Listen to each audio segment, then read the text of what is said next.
Hello everyone. In this session we will see about how a safe and supportive school environment can be created.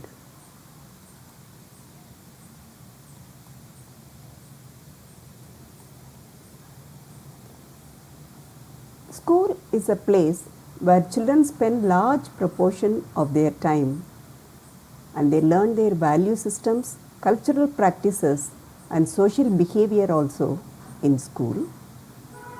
And if a school has a positive environment, then it plays a fundamental role in a child's development and well-being.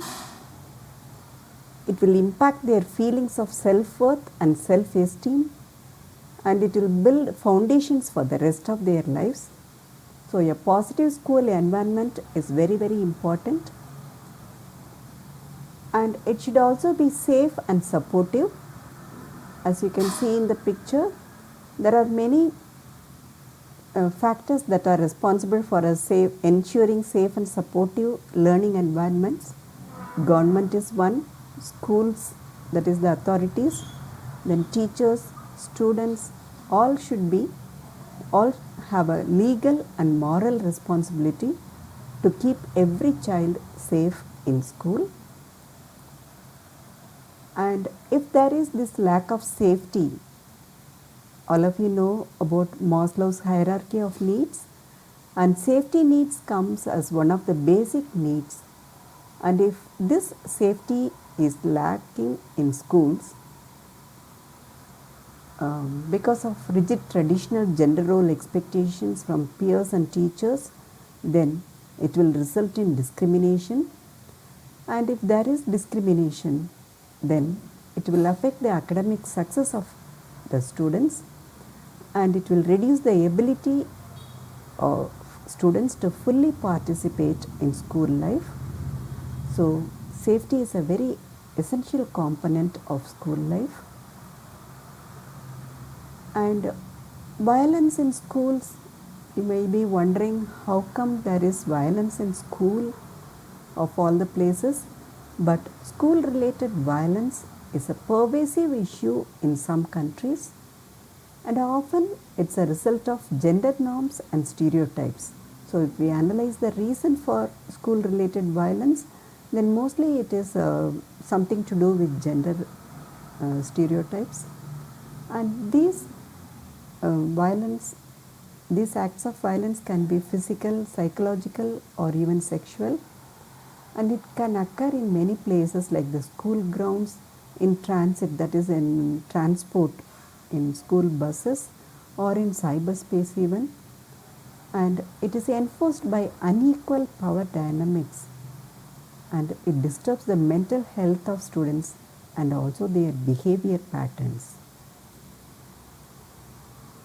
You may think that violence means something to do with physical. As we have already seen, it can be psychological, it can be sexual, and even these things are clubbed under the name of violence. Name calling, taunting, bullying, corporal punishment, that is physical punishment, verbal abuse, emotional abuse, intimidation, that is frightening people, and sexual health and assault, gang activity, presence of weapons among students, all these may be cause for violence in schools. Added to it, if there is lack of gender sensitive facility, then that also may be cause for student discrimination. All should have safe access to restroom and locker room facilities, locker room in the meaning of changing room facilities. And using toilet without fear of violence or harassment is a human right. It's not a privilege, it's a human right. And for years, transgender or gender non-conforming people have faced harassment, violence and threats of arrest in using restrooms for men or women. They don't have a separate restroom of their own, so they may be forced to use either that of men or women, and for using that they have been facing harassment, violence and threats of arrest.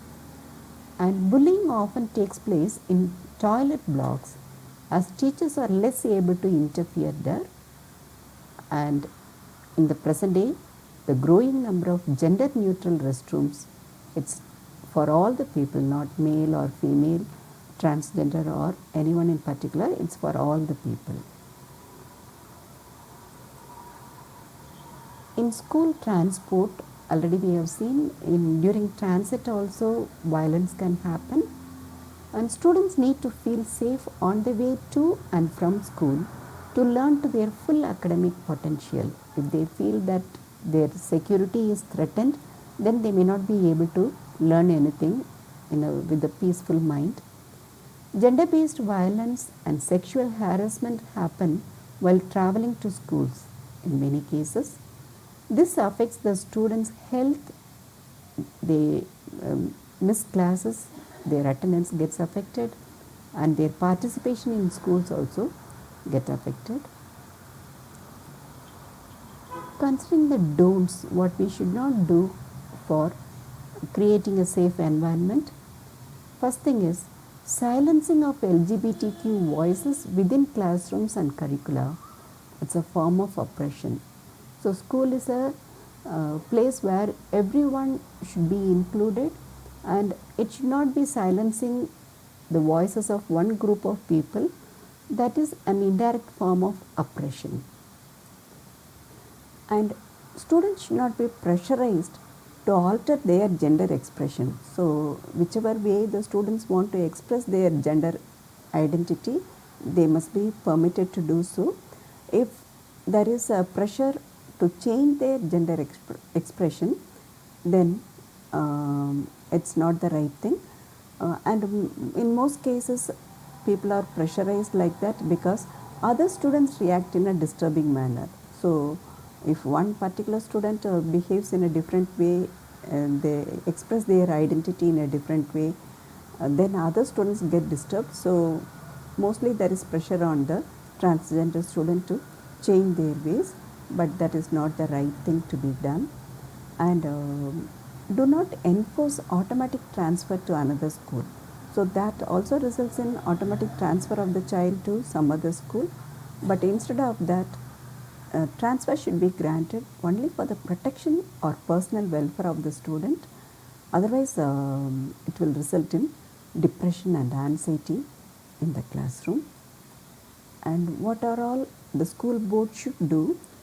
That is, they should create a strategy that eliminate gender-based bullying. They should communicate to students to a clear code of conduct. Right in the beginning of the school day itself, they must inform the students what code of conduct they are expected to follow, and the school should enforce that policy that prohibits discrimination. Then school will be a safer place.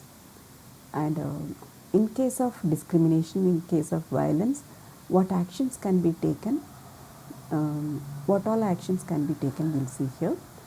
That it should be challenged, that is, gender stereotypical messages found on school premises should be challenged, and harmful scribbling on walls, desks, washrooms must be removed and dealt with seriously. Any perpetrator should be punished, and there should be investigating of any incident of gender-based discrimination, harassment and violence. It should not be let go. We should not let it go as such. It should be investigated and promptly take appropriate corrective actions. So immediately if actions are taken up for that, then the safety of school will be ensured. So in the following sessions, we'll see more about the role to be played by administrators, teachers, peers in bringing about a gender inclusive school. Thank you.